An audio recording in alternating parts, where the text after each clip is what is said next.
last several years, the world, I think, has really begun to realize that if you want to take on the big challenges that we face as a civilization, cities are the place to do that.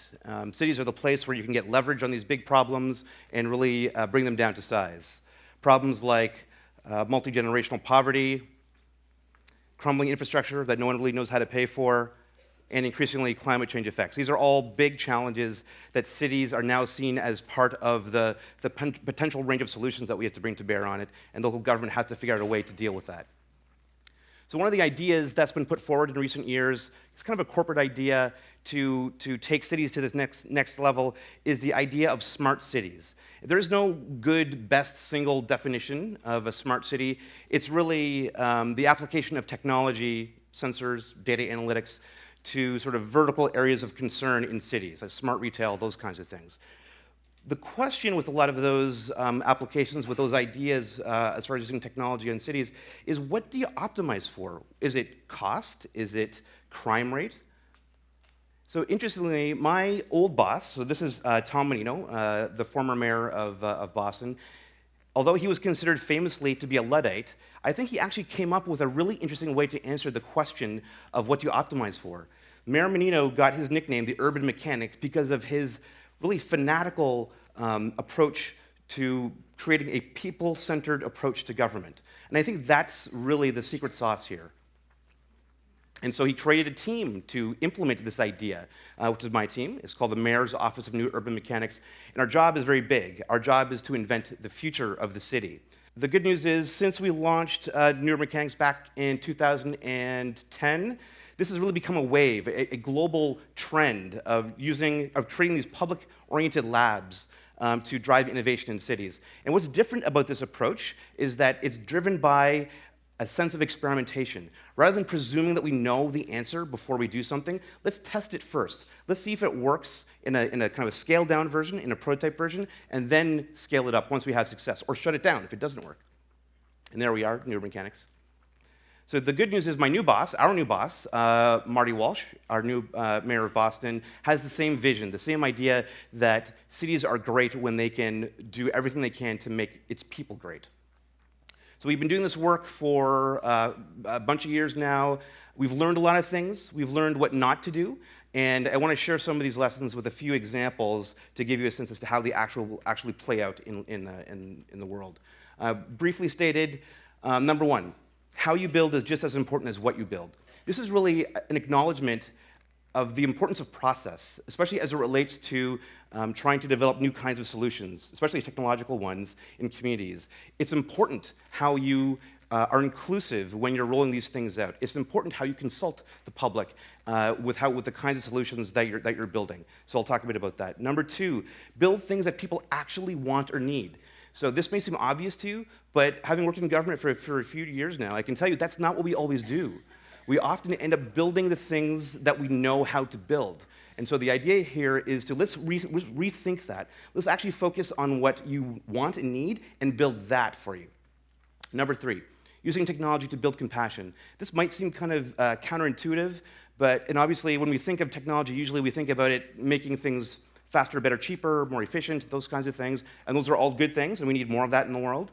But when I think about the real opportunity here with technology in cities, it is to build connections between people, between different neighborhoods, between government, the governed and the governing.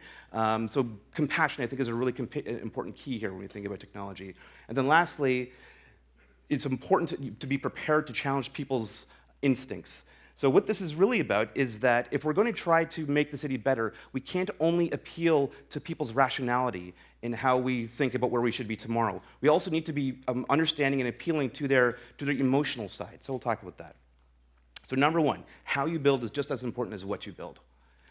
This is, for those of you that have read books on innovation or go to those kinds of websites, you've seen this kind of thing before, this double-ended funnel thing.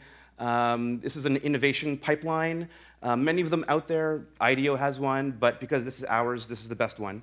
Essentially, it's three simple stages, right? So it's a simple mental model. Explore, experiment, and evaluate. Although it's simply stated, there's actually some magic here, right? When I think about it, the real value add that my team has brought to local government and to our city is the capacity for experimentation. All innovation requires some kind of experimentation, and which means that there might be some potential for failure. And that's part of our team. Sometimes we're called the Department of Failure. I prefer the Department of Yes. So explore, experiment, evaluate. On the front end, this means that we spend a lot of our time looking for good ideas, challenging problems, interesting collaborators, new kinds of projects. And what we're looking for when we talk to these startups, researchers, community groups, we're looking for three things. The first is we're looking for the potential of impact, right? We don't want to be doing things just for the sake of doing them. We want to be doing these kinds of innovation projects because they have the potential, or we think they will have the potential for making the city better or people's lives better. Number two, we're looking for the capacity for these ideas to be turned into a prototype at all. I mean, there's lots of great ideas out in the world, but many of them are either very expensive or can really only be done at scale. So we're looking for things that we can test and experiment with. And then lastly, we're looking for the potential for scaling these things up. Do these things have the potential, even a principle, to go from the experimental stage into a scaled-up stage? So if we can find projects that have those three criteria, we move into the experimental phase. And these are literally experiments, right? We've got some kind of a hypothesis, a guess as to what we think will happen, and then we will run it. That often means that if we're trying to do something in schools, for example, we might test it at 3 schools before and see if that works. And if it does work, we'll then scale up to whatever the next logical step, maybe 100 schools, what have you. And then it takes us to this last stage, the evaluate and possibly expand phase. And here, we're looking at what did we just learn through the experimental phase? Does this thing work? Does it not? If it does work, it becomes our job to help those things spread. If it does not work, that's an important thing, right? Failure is really, when I think about one of the inhibitors to innovation in government, and in most institutions, I would say, it is that there's just traditionally never been the capacity to manage failure. Failure is a bad thing when you're in government, but I think by bringing a team that can manage that and sort of provide protection from the negative aspects of failure, we can create a culture of innovation, which is really what this is all about. Number 2, build things that people want or need. So I'm always glad when you can't read the slide because it reinforces the point, right? So this is what you had to read. Up until 2014, this is the document that you had to read if you wanted to register your child in the Boston public school system, right? This is actually 2 pages of 4, right? So this is a bad experience, right?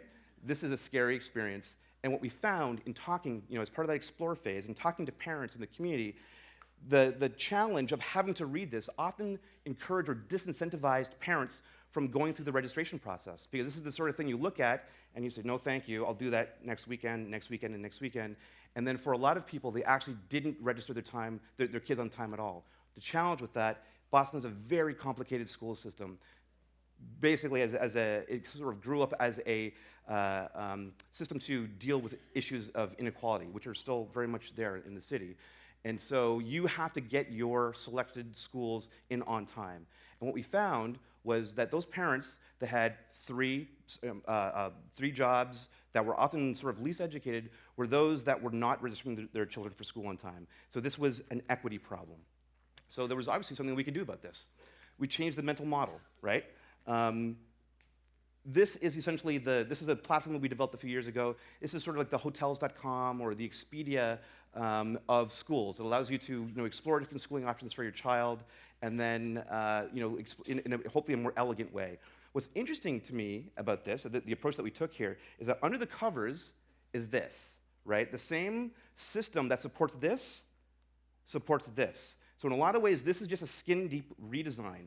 But when we talked to the parents, what they told us was what was painful. They told us that it was the pain of the experience that they were most worried about.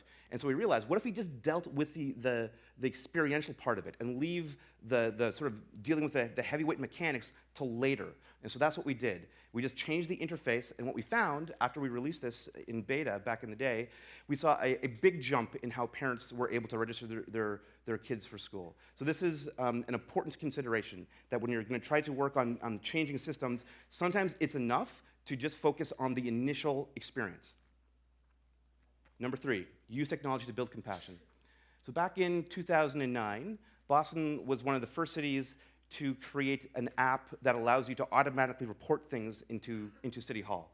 Right? So the idea here is called Citizens Connect, and the idea is that you see, as it shows there, some graffiti or a pothole, you took out your phone with the app, snap a photo of it, you click send, it goes to City Hall. City Hall has a system there that sends you a ticket so you can track it, and when we fix it, you get a notification of that as well. But as I said, the idea was about building compassion, and so we really thought about this as an experimental platform, right? So we started in 2009, and we tried a whole bunch of different ideas. Most of those that came from our users, from the public, actually. We used QR codes. Americans don't use QR codes. I don't understand why this is, but not that I love them. But we tried automated systems, and there you can see Citizens Connect was rebranded as Boss 311 a couple of years ago. But what we wanted to try was, does this technology actually improve the way that the public works with the public sector? So what we started doing, by way of a new experiment, was for some of the requests that came in, we would include a photo of the team that did the fixing. So you wouldn't only get a photo of the fixed thing, whatever it happened to be, but you also get a picture of Mike and Steve, right? The theory being that if you, as a resident, if we could give you the sense that your issue is fixed not by the faceless bureaucracy of government or robots, but by people, Mike and Steve or whoever they are, that it would change the way that you thought about the experience, that you would think about it as an interpersonal exchange. And it turns out that it works. It does. So we've been studying this question with some research friends of ours, and we found some interesting results. Whenever we included the photo of the teams, the total number of requests that people responded with went up by 60%. We found that the range of things that they were reporting, potholes, streetlights, graffiti, went up by 35%, and the behavior change lasted for quite a while. So I wouldn't claim that this is necessarily compassion, but I do claim that this is somewhere on the continuum of redesigning or redeveloping the relationship between the public and the public sector. This is another a moment for building compassion. Civic meetings, town halls, what have you, can be anything but civil, unfortunately, sometimes. This is, you often see lots of grandstanding, people standing up and shouting, sometimes at each other. So this stands in the way of democracy, I would say.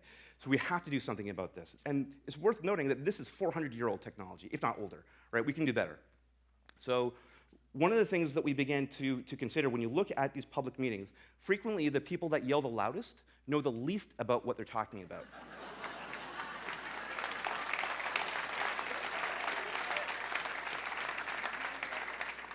Not always, but often.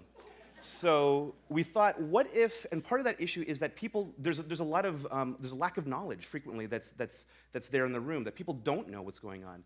So we had this idea that what if we could take the learning component out of the room and not expect people to have read all these pamphlets beforehand, but make it fun, make the learning about the civic issue fun. So the idea was to turn it into a game. Right? So we worked with a group in Boston. It's called the Engagement Game Lab, and this is what they do. They build games for civic engagement. And so we turned it into an online experience where people would go through these missions, they would get badges and points, everything you expect from a game. And then the idea was to have those same people come back together in person to deliberate. And what you see, obviously, we changed the physical layout a little bit, right? So we turned it into circles of chairs as opposed to stadium seating, kind of like what we have here.